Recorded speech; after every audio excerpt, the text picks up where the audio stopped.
That's where the moral injury piece of this comes in so much. You walk in and you watch, these people, who their, wife is, what, how many kids they have, how many goats they have, what turn they're going to take at the market. Every painstaking detail because you've watched, hundreds of hours of footage of this same individual, and then all of a sudden one day you wake up and either you have the call that you have to take them out or somebody else does. Woo, welcome. You have now entered Mad Warfare, mutually assured distraction, where we explore the weird, terrifying, and sometimes hilarious ways war is fought today, and how we can all protect our minds before we go too mad to find them. Oh my! Dangerous pattern. Dangerous pattern. Dangerous pattern. Okay, you talk if you haven't got a brain. Dangerous pattern. Dangerous pattern. Dangerous pattern.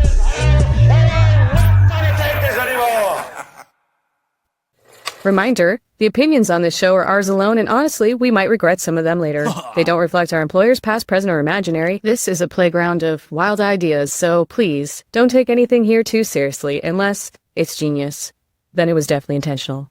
Oh, a little interruption to say this episode is made possible by Randori Resources. If you'd like to train your mind the way athletes train their bodies, check out Randori Resources, randori-resources.com. Welcome back to Mad Warfare, everyone. I am Jocelyn Brady. I'm Sean Anthony Guillory.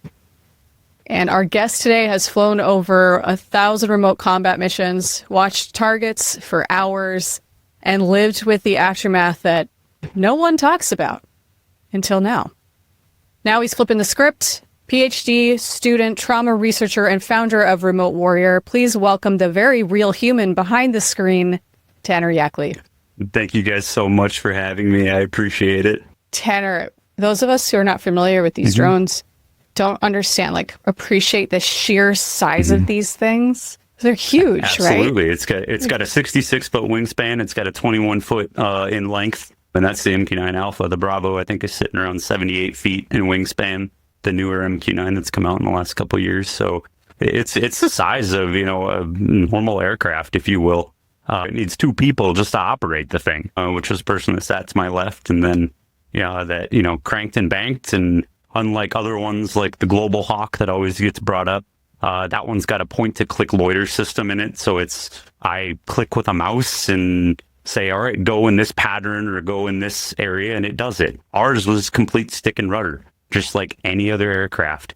Oh, you're literally flying these things maybe thousands and thousands of miles from where it is. Yep, right? Absolutely. Truly remote. Yeah, the planes we flew were physically in Afghanistan, and every single day I would walk in to work in Las Vegas, to walk into a box. We called it the box, and which was the ground control station and where we operated it from, and walked in there. And then while I was physically sitting in Las Vegas, there was still, my mindset was now in Afghanistan, at that point. And so that was the big, delineation between the two is every time we walked in that door, it was, all right, everything at home is now go away. Now I need to turn around and, play war for the day, with it, and flip that mindset, and get into that area. So that way I can, be in the correct mindset, but it's that flipping back and forth that makes it extremely difficult. We called it flipping the switch from home to work and work to home. And sometimes that switch gets stuck on, and it doesn't want to flip.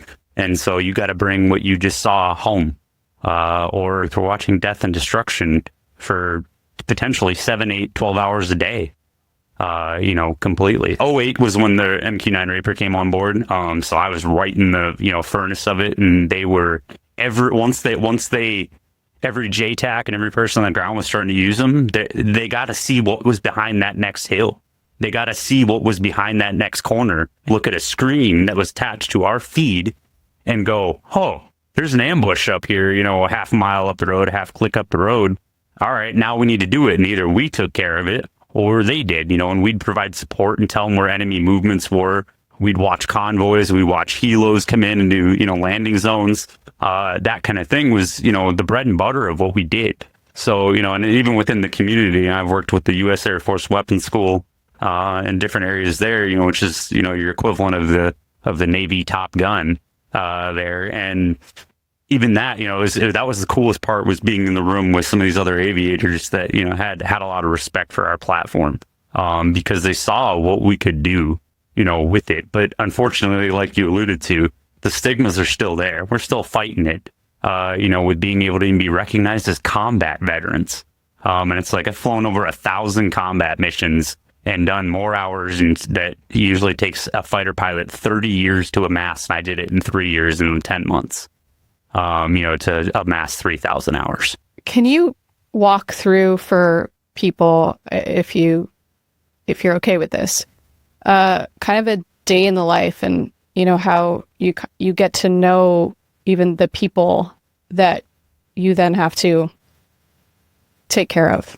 A couple different mission sets with it, but with mine, with the high value targeting, one, to kick it all the way back, right? You wake up, you're doing shift work. So you're on some type of, 8 a.m. to 4 p.m., 4 p.m. to midnight to 8 a.m. And it's just a constant rotating schedule. I did 4 years of shift work, no breaks, no relief, no, hey, let's give you 3 months on a day shift and that way you can catch your breath. It was just rotate. And they threw everything at us. They were throwing, and I'll throw some military jargon in here, but Panama schedules and all these things with 3 on, 4 off, 4 on, 3 off. So for your work days, we did a 5-day on, 3-day off, which you're like, oh, you got an extra day off. And that first day was just sleeping, because your body was just trying to catch up with the absolute, insane amount of data that you were constantly processing throughout. So you wake up at whatever shift you're on, go in, pack a lunch, drive out to the base. That's a 45-minute transit in some places, with just getting to work. And then go in and you gotta go in and sit down and get a briefing on what's going on for the day, right? Who are we going after? Is there an active target, right? Because this isn't like traditional warfare where, hey, I'm going to be the pilot that takes this plane off, goes and flies to my target, takes it out and comes back, right? That's all the same person. Ours wasn't. Ours could be 10 different people have been on this same target for the last 3 days, depending on how many people rotated through that ground control station, because we never blinked. We never took a break. We were the unblinking eye, sitting on target, never wavering, because any time that we pulled eyes off of, that's a time where, we could have that box check to go, oh, clear to engage, right? And it was always our cue for when we could release weapons. Now, there's a lot more that goes into that, planning and everything else. So you had this like kind of up and down mentality. And so you'd go into that briefing and you wouldn't know exactly what you're going in for the day. I could be watching someone sleep for 8 hours on a roof. I could be staring at the top of a mud hut for 8 hours, and I sit down, don't touch a thing because there's already a track established on it, and I don't touch a thing for 8 hours. I had plenty of nights like that. I had nights where I was sitting there trying to fight weather and everything else and track vehicles, and tracks aren't holding, and so you're having to manually slew around, and you're doing it for hours on end with no break, no anything like that. And most of the time it was, hey, here's a quick 5 minutes, go hit the head, slam some food in your face, and go back in and operate for another 4 hours. So like I think what we talked about in our initial meeting, it was a melting pot of bad decisions through and through, right? Because there was just there was no care for how we were looked at as humans. When it came down to it, everything was just go out and operate, and go from there. And so you could walk into that briefing and there could be a target on the table, and there could be, hey, within the first 5 minutes of shift, I could have pulled the trigger. There's plenty of times that happened, and so I have to go in from whatever I just dealt with for the day, sit down in that seat, try to get my brain up to speed on everything that's happened in the last 12 hours with this target, by getting briefings from other people, getting, spun up on what we're talking about, what our triggers are, what do we need to do in our role to be able to take it out. And, and sometimes that was a long drawn out process and you're waiting for the guy to take a left and he keeps taking a right, for 8 hours. And so you're just getting frustrated with it too, because in your brain, you're going, all right, this is my end goal, is to make this person not exist anymore. But you don't know if you're going to get there. And you don't know when that's going to happen. It could happen again, 30 seconds into shift. You could have to stay 2 hours past shift because you have so much knowledge in your head of what the active target is that they don't want to bring somebody else in and potentially mess it up because they're coming in cold at that point. So it was, like I said, there were so many different ways that it was just, worked on. And half the time, the only time I knew if, all of a sudden I was going to go employ potentially right away was somebody would walk past me in the hallway and they'd look at me and go, hey man, we're going to need your skills today. And I'm like, okay. Cool. Sounds good. I guess I'm striking today. And it was just, all right, let me roll in and get ready to do that. And we had operational psychologists embedded in the unit. They were read into the programs that we were operating under, different things like that. Essentially, it's people think with like security clearances, if you have like a top secret clearance, you get all the secrets in the world. And it's like, no, you get a very small piece of the pie, a sliver. And that's what you're, read into. So these psychologists would fall underneath the same thing. They would understand our mission, but again, they weren't sitting there hacking the mission every single day. So while that was a good intent, and they still do that, and it's great, the problem is the stigmas. It was a death sentence to be able to go and talk to the operational psychologist because you were in turn admitting you had a problem, admitting that there was an issue, and then in turn hurting your team because now all of a sudden, what does that mean? Well, to get better, you got to go off the line. The line is the day in, day out grind of flying every single day, with it. And that was the other aspect I'll throw in here, sprinkle in here, is we didn't get dedicated training time. And what I mean by that is a typical fighter pilot or any other aircraft, they go home and they train, right? They train at whatever base they're stationed at, and then they go to war. And they operate in war for 3 to 6 months or 9 months or 12 months, whatever it is. We didn't have that. We trained as we went. So we were in combat scenarios. Then I'd have to jump out of the seat as a combat instructor, run to a room, prep the room, put up the objectives, figure out exactly what the training environment was going to be, right? How to help this student pass their event and what I needed to do, put them through that event, and then get done. And half the time it was, all right, man, I'll debrief you after shift because I have to get back in the box and fly a mission again. And so you want to talk about a training environment and how, just grueling that was with having no separation across the board for it. And it made it another, unique aspect to this melting pot that made it so much more challenging to navigate throughout that process.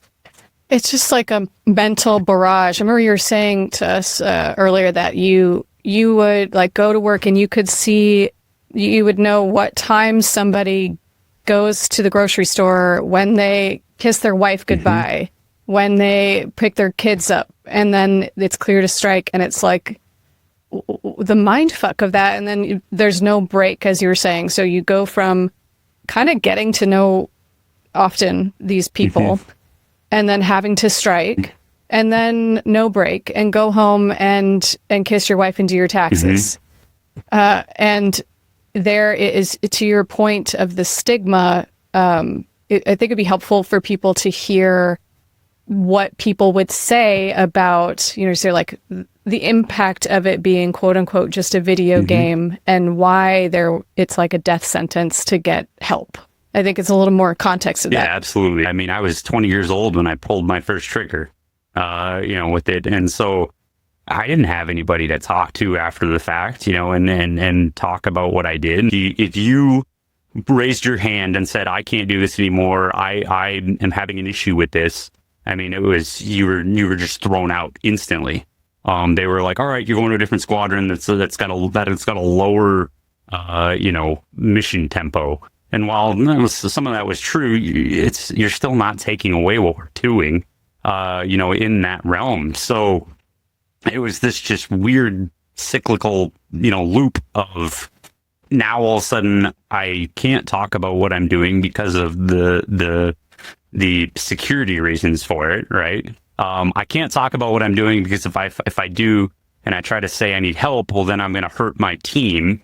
And I can't let my team down because especially back then we were, their manning has gotten better, but back then, like, we were min-manned on everything. So it was everybody was flying 6, 7, 8 hours of your 8-hour shift every single night. And that's why it was very common for people to do 1,000 hours of combat in a year with it, because it was so insane. And again, is I have to sit here and play this mental gymnastics back and forth and go, okay, combat, home, combat, home, combat, home. And, eventually that gets out of sync.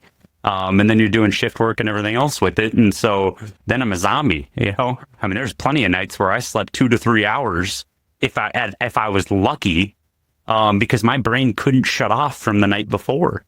And then I got to turn around and fly sleep 2 to 3 hours and then go fly 6 to 7 hours a couple hours later, and perform and potentially perform at this insanely high level, depending on what I'm walking into for the night.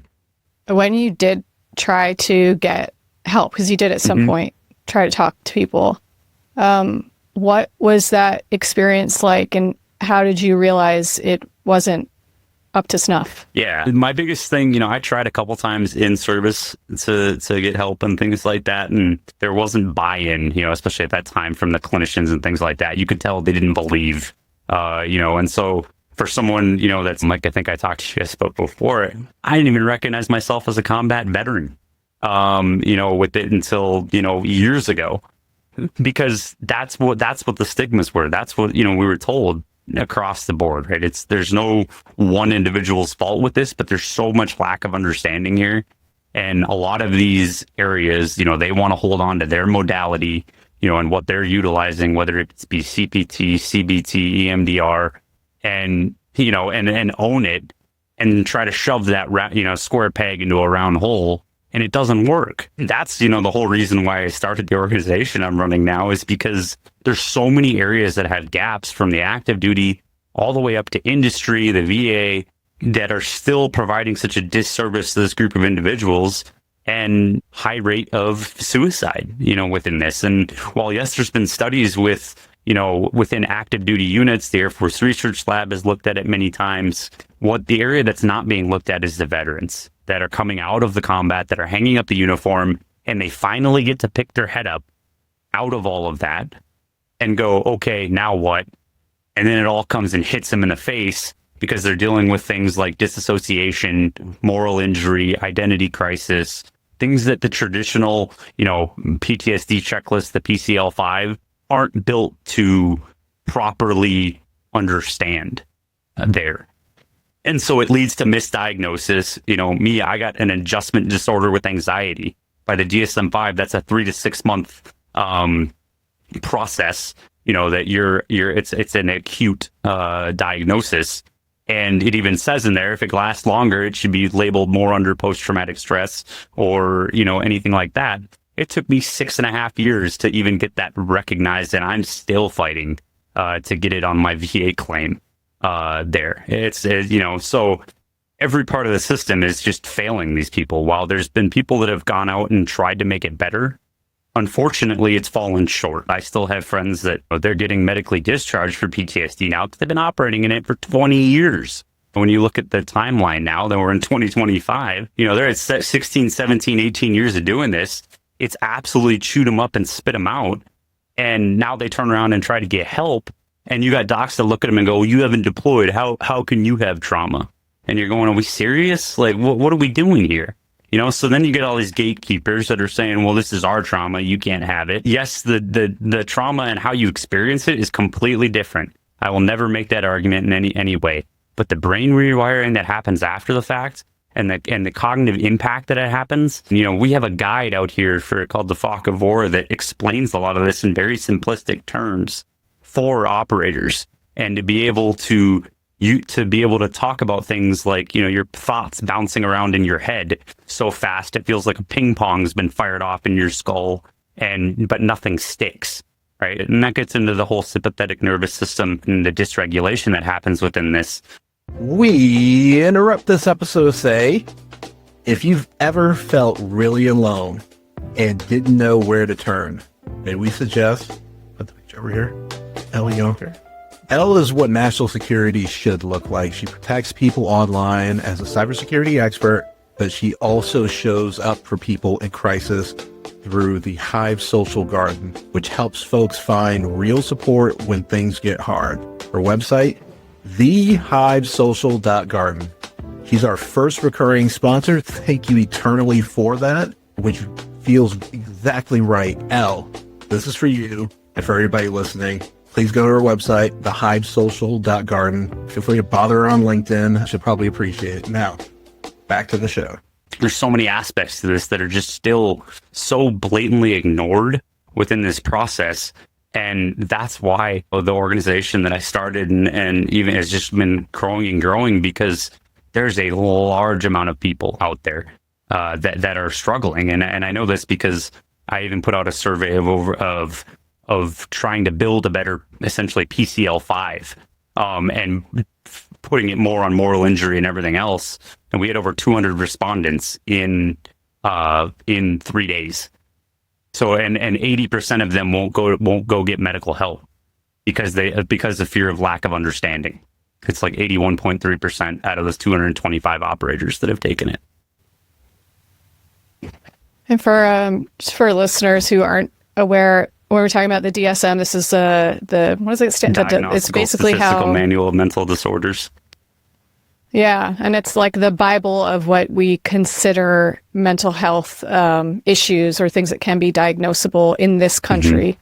And when you're talking about CBT and those others like cognitive behavioral therapy and other forms of therapy, and to your point with PTSD and post-traumatic stress disorder, we don't have in the DSM complex PTSD, right? That's not recognized in America's diagnoses. It is internationally, I believe. The UK recognizes it. Right. Is there, and the reason you're starting this organization, it sounds so important for especially for the folks, the population you're talking about. And I think for many, many people who have experienced complex PTSD, to understand that it is a real thing. And one thing I wanted to bring up about that is you had told us earlier, you're not only having these, thousands of combat hours and strikes, and then they have you watch them, right, over and over. So folks listening, if you can imagine, you are cleared to strike, your order is to kill. And then they say, now we need you to watch that footage over and over and over and over and over and clinically analyze every single movement and what you did wrong so that you can be more precise next time with zero regard for what is happening to somebody's brain and mental health. Absolutely. Is that about right? Absolutely. And that's the way I set up training programs too, was, we'd go in and show new students, strike videos of, big strikes that we did and things that went well, things that didn't go well. Everything was learning points and lessons learned and debrief focal points. And, we stressed on and beat on, but we didn't understand what that was doing cognitively to sit there and just play that on repeat over and over and over again. That's where the moral injury piece of this comes in so much. You walk in and you watch, these people, who their, wife is, with how many kids they have, how many goats they have, what turn they're going to take at the market, every painstaking detail because you've watched, hundreds of hours of footage of this same individual, and then all of a sudden one day you wake up and either you have the call that you have to take them out or somebody else does. That was, how we measured, what we did. I've got awards. I mean, that award sitting right there is, every person I've ever taken out thing. And it's like, that was our metric. So when that's the focus area of it, that's where it causes more moral injury pieces, because you have to sit there and relive it constantly over and over and over again. Dave Grossman and Wayne Phelps do a great job with this discussion on bringing in the humility of it in their books on killing and on killing remotely. It talks about the exact thing, right? That's why we call them targets. That's why we had all the nicknames in Vietnam. That's why, it's always been, some type of way to take the human away from what you're doing and make it seem, minuscule and downplay it. And I think, that's a large part of this. Is it was done so heavily and in so many different ways that it worked to a sense until you opened, that box at the end and they took off the uniform and everything comes in and just slams into them because they can finally have room to process. The importance of language there, and like the sometimes removal of agency, but also, like you said, the removal of humanity, and how distant can we get it from anything close to feelings and responsibility, and like that's a sort of it's fascinating, that alone. And what do you think is I guess like the genesis of your company, but what is the solution? Do we help people while they're serving and after? Do those things look different? I'm sure it's all individual, but just if you could speak to that a bit. It's a barrage approach, right? It's you've got to hit it at so many different angles because you don't know when these people are going to hit their breaking point. So it needs to happen at, active duty units. Commanders need to have, things on their desk for burnout, for, moral injury, different things like that they can lead from the front and say, this is how we can help you. And it's okay to not be okay. Right. We say that stupid phrase all the time, but nobody does it. Nobody embodies it. We sit there and say it and use buzzwords and mental health and all that. But when we don't have the leaders that are willing to step up and say, no, this isn't right, and we need to make a change, that's where it needs to start. But again, blowing that even more out of the water is it needs to be at every single level, right? And that's where I've built training programs for industry, for the VA, for clinicians, for Guard and Reserve units, all of it, to be able to bring in and educate them on this is what this looks like. I know it because I live it every single day. I live with this hell inside my head every single day. So being able to educate at every single level and provide these layers of protection is what needs to happen, because this isn't going away. We're not moving away from remote warfare. Ukraine has proven that and blown the lid off of it. It needs to be at every single level of just the PME, of, professional military education. So things like Airman Leadership School, what an airman will go into to become a non-commissioned officer. It needs to be in the active duty units, chaplains, all of it. And the VA as a whole, needs reform in this area. It needs to recognize that this is its own unique aspect of, post-traumatic stress. We can't keep going into things and saying, well, tell me about the event, tell me about the one event, that you saw. And it's like, that doesn't work because I've got 10,000 events. So you can't cherry pick and say, we'll pick the worst one. The hell does that look like? It's like they all were terrible. It didn't matter if I was actually pulling the trigger, standing over somebody's shoulder, watching them pull the trigger. I still witnessed it happen. There's so many people out there that are now suffering in silence because that's what the entire stigma behind all of it is, well, what you did didn't matter and everything else, and it's just a video game, and you're stuck just dealing with it there, and it gets laughed off. You look at it as a national security.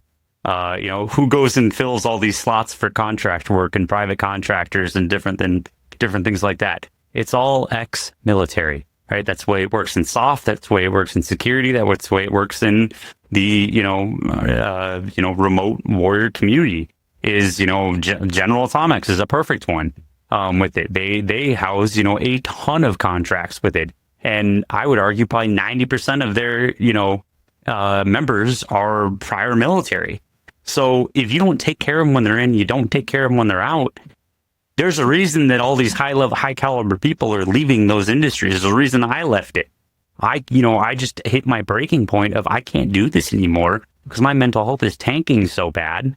And I can't keep getting ground away just for a paycheck. I'd love for them, to turn around and take this seriously and go, all right, let's put the operator first. And let's provide, resiliency training. Let's provide downtime. Let's provide, these things that we've been saying for 15 years is too hard and we can't do it. No, you just don't want to quit lining your pockets. We need to get ahead of this before it becomes a crisis. This area isn't even being looked at, but the second we put it under the microscope, people are going to understand. What's your advice, Tanner, to those who are suffering right now and feel like they can't talk about it, they don't know where to go? And I'm going to try not to get emotional with this, but I'll probably fail. One, you're not alone.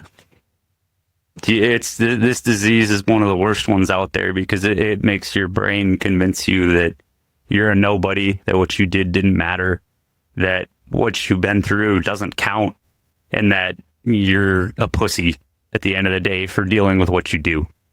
And that couldn't be farther from the truth. These people are some of the most highly skilled, highly professional, best aviators I ever had the pleasure of working with in my life. And some of the most highly motivated that have just are now shells of themselves because of what they're dealing with. And they're fighting it every single day. And they feel like they're completely alone in this, and that couldn't be farther from the truth. And I'll send you guys over some links and things like that. We've got a Discord that we've got all of our resources in. I'm not sitting here trying to make a buck off of any of this. I'm not trying to go out here and, say that I've got the saving grace. It's just trying to do something and be able to be some type of positive force, because I've got too many friends that I've lost over the years and too many people that have been in that exact mindset of not understanding, not realizing that they're not alone, that what they're dealing with is so common.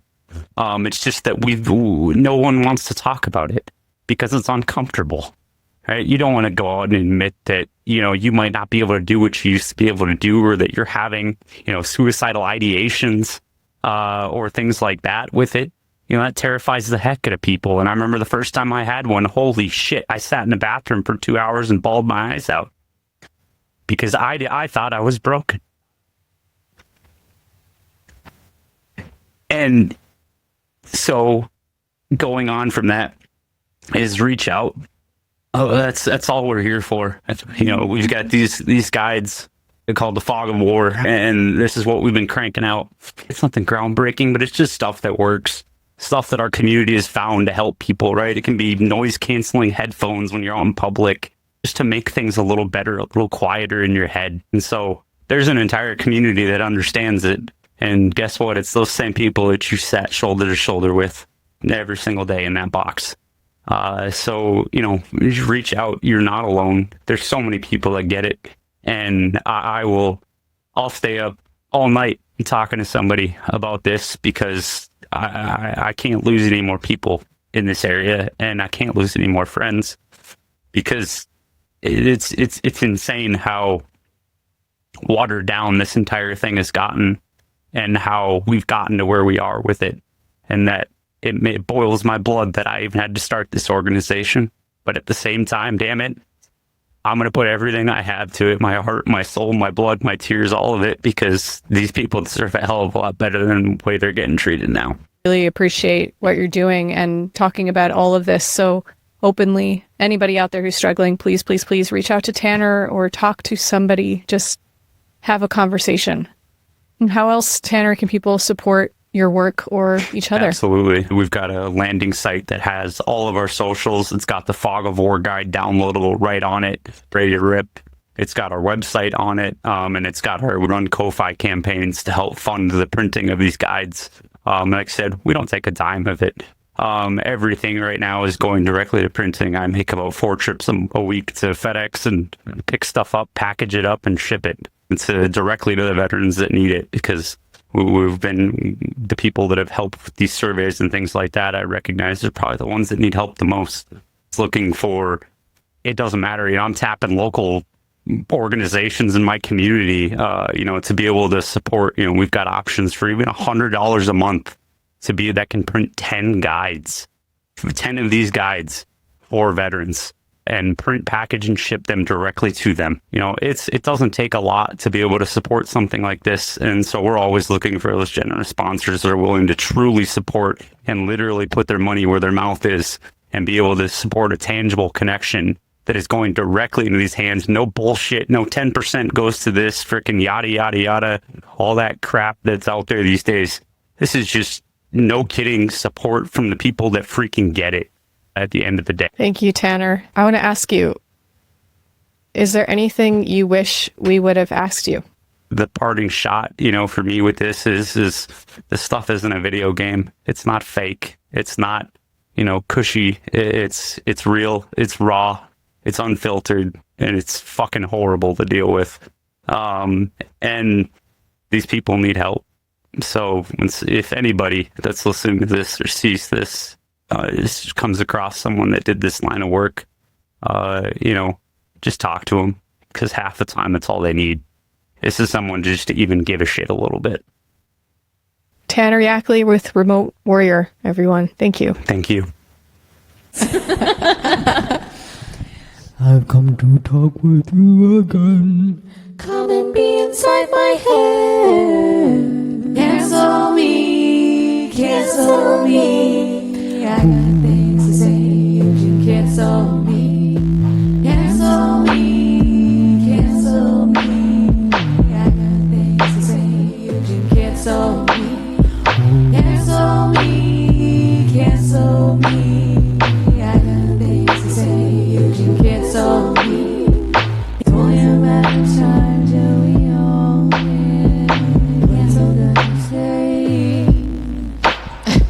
It's only a matter of time till we all win. Cancel doesn't stay. It's only a matter of time till we all win. Cancel doesn't stay. Cancel me. Cancel me. Cancel me. I got things to say. You can cancel me. Cancel me. Cancel me. I got things to say. You can cancel me. Cancel me. Cancel me. I got things to say. You can cancel me.